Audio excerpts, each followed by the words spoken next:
और नमस्कार बच्चे, कैसे हैं? उम्मीद है आप ठीक होंगे।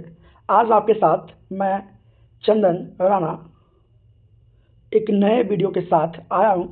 आपका स्वागत है आपके इस एडुकेयर क्लासेस बसरिया में।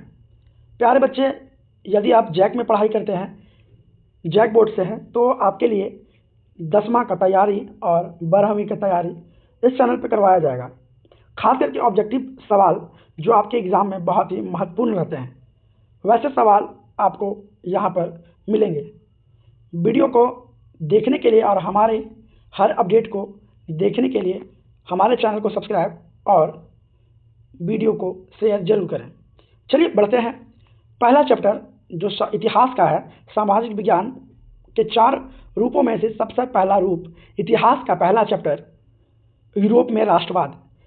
इस चैप्टर का हम मोस्ट 15 सवाल जो एग्ज़ाम में आते ही आते हैं, ऐसा मानिए कि एग्ज़ाम में ये आने वाले हैं। चलिए शुरू करते हैं ना देरी करते हुए। पहला सवाल है बच्चे, किसी राष्ट्र की सामूहिक पहचान को क्या कहते हैं? आपको पता होना चाहिए कि जो हम अपने देश के प्रति प्रेम करते हैं, राष्ट्रवाद कहलाता है। तो क्या बोल रहा है सवाल बच्चा कि किसी राष्ट्र की सामूहिक पहचान क्या कहलाती है?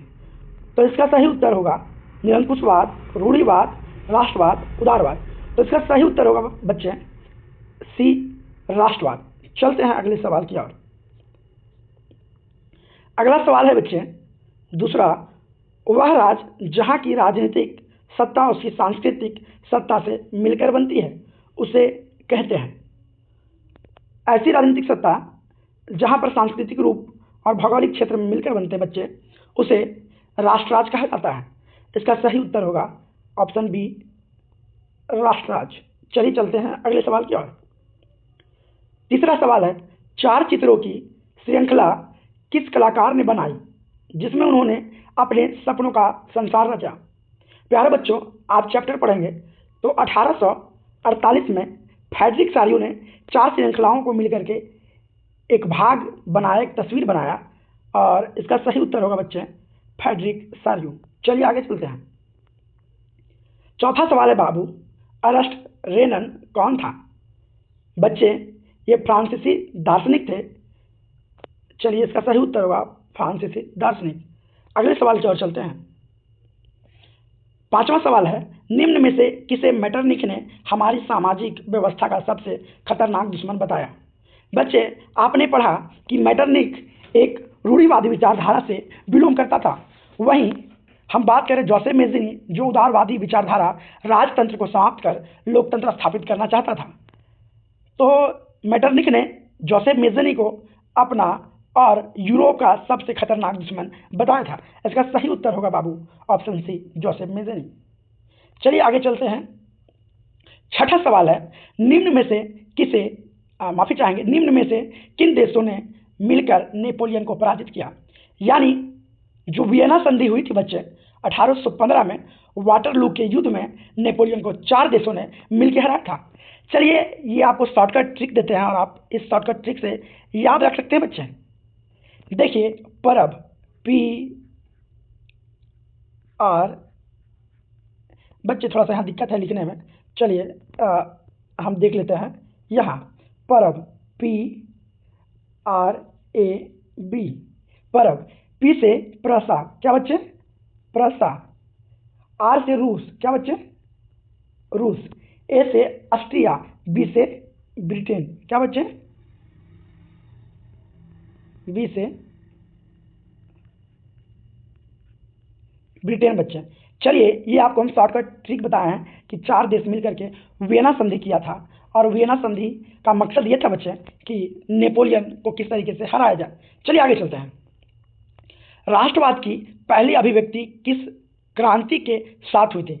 आपको पता होना चाहिए बच्चे कि फ्रांसीसी कलाकार फ्रेडरिक सारियो ने राष्ट्रवाद की कल्पना और इसकी जो श्रीलंका 4 तस्वीरों को मिलाकर के 1848 में जो श्रृंखला बनाई थी बच्चे, वो सबसे पहले फ्रांसीसी क्रांति में हुई थी, और राष्ट्रवाद की भावना सबसे पहले फ्रांस में आई थी। इसका सही उत्तर होगा बच्चे फ्रांसीसी क्रांति। आगे चलते हैं। 8वां सवाल है, एकीकरण के बाद जर्मनी का सम्राट किसे घोषित किया गया? यानी जब जर्मनी एकीकरण हो गया बाबू 1871 में, तब किसे राजा घोषित कर दिया गया? तब इसका सही उत्तर होगा पर्सा के राजा विलियम प्रथम को वहां का सम्राट घोषित कर दिया गया। ऑप्शन बी सही होगा बच्चे, पर्सा के राजा विलियम प्रथम को। अगला सवाल है 19वीं सदी के मध्य इटली कितने राज्यों में विभक्त था? यानी 19वीं सदी तक इटली 7 राज्यों में विभक्त था बच्चे। इसका सही उत्तर होगा ऑप्शन सी यानी 7। आगे चलते हैं। जर्मन वीरता का प्रतीक किसे माना जाता है?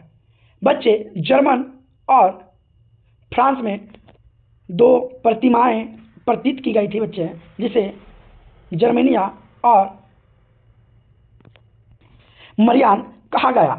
तो जर्मन वीरता का प्रतीक बलूत वृक्ष को माना जाता है बच्चे।